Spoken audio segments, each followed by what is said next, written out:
Do you want to hide your Facebook story from a specific friend or want to know how to do it? If you're posting some story that can be hurtful for one friend or you just want to choose who can see your Facebook stories, you can easily do that.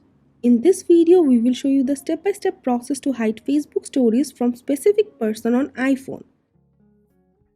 Open Facebook app, tap Create a Story. Now create or upload a story. Now press on this privacy icon. You can set these options. Tap Hide From. Select the person you want to hide the story from. Tap Done. Tap Save. And they won't be able to see the story when it's posted. This is the way you can hide Facebook stories from specific person or choose who can see your Facebook stories from Facebook app on iPhone. That's it for now.